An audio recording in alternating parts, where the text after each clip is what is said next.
Proposition of innovative and scalable information system for call detail records analysis and visualization.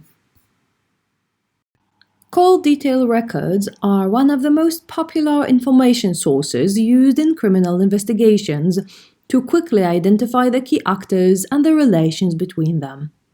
The challenge for law enforcement officers is usually the large volume of such data. Typically, the process is long and mostly manual, since the current in-house tools are not well suited for big data analysis and do not use machine learning advances. In our research, we are focusing on an approach to analyze call detail record files in order to train models for anomaly detection. We have proposed an approach for distributed feature extraction and machine learning. The solution adopts well-known big data processing framework named Apache Spark. The information flow is as follows. The raw data is sent via ingestion node to Apache Kafka, which makes the data available for various modules responsible for further analysis, namely Apache Spark and Elasticsearch. The key element responsible for data processing shown in Figure 1 is Apache Spark. This framework provides an engine that processes big data workloads.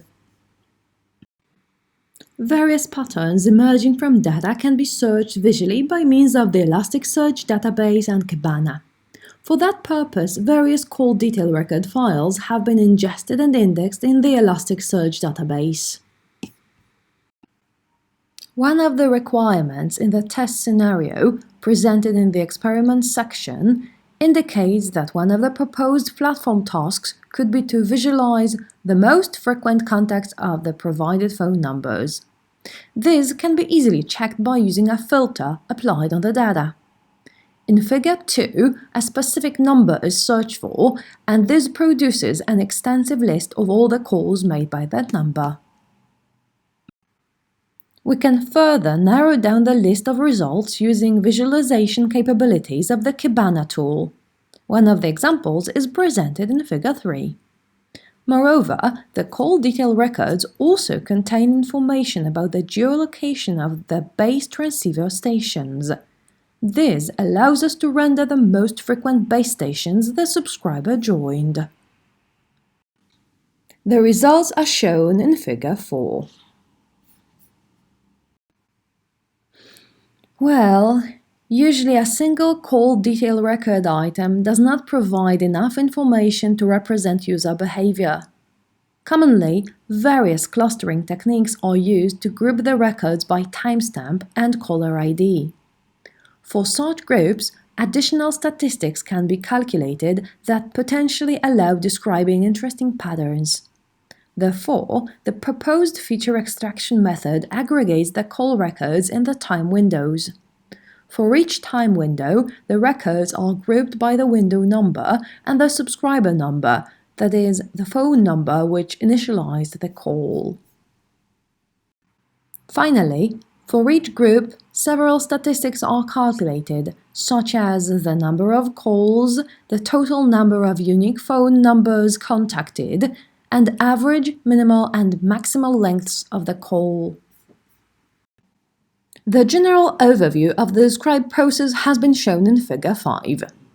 At the end of the data processing pipeline, we apply machine learning classifiers in order to train the anomaly detection models. We focused on two machine learning classifiers, the random forest and the distributed gradient boosted trees. They both are efficient, scalable by design, and implemented in the Apache Spark framework. For the algorithms training and evaluation, we used the dataset obtained from the Police Academy in Szczytno in Poland and used there for training purposes. The data contains traces related to an actual organized criminal group engaged in illegal oil trade. In this research, we focused on the call detail records that have been collected for that scenario. Only part of the data is related to criminal activities, though. In other words, we use benign and malicious traces to train the models. Then, we have trained discriminative classifiers to recognize malicious behaviors using the statistics explained in the previous section. In the presented scenario, we assume that the records related to the heads of the organized group are the malicious ones. The data has been split into training and testing parts using the random split methodology. In the research area of the supervised classification, the principles for classifiers evaluation are followed. In particular, we have data that state a true output and a prediction produced by the evaluated classifier. Therefore, for each data sample, which is labeled, we can check the classifier output, prediction, with the expected value, true output, and calculate the following measures: true positive, true negative, false positive, and false negative. These are used to calculate the following metrics: accuracy, precision, recall, and F-score. We have compared both classifiers. The results have been presented in Table 1. The results are reported for 2 time windows of different lengths, 1 hour and 15 minutes. We have not observed statistically different results between the assessed classifiers trained on feature vectors extracted in the time windows of similar lengths. The results proved to be evenly significant. However, there is a difference for the time windows of various lengths. Our experiments on the dataset showed that expanding the window length from 15 minutes to 1 hour increases the accuracy by 1%. Call detail records are often used in criminal investigations, as they allow to reveal the key criminals and relations between them. We proposed an approach for call detail record data analysis by means of the big data tools. Apache Spark can be effectively used in order to analyze the call detail records data in a scalable and efficient manner. We trained and compared various discriminative machine learning models to detect behaviors that are related to criminal activities. In our experiments with a realistic dataset, we obtained high accuracy and precision and have also demonstrated how big data processing pipelines can be used to generate various types of visualizations. This work has been performed under the Magneto project, which has received funding from the European Union's Horizon 2020 program.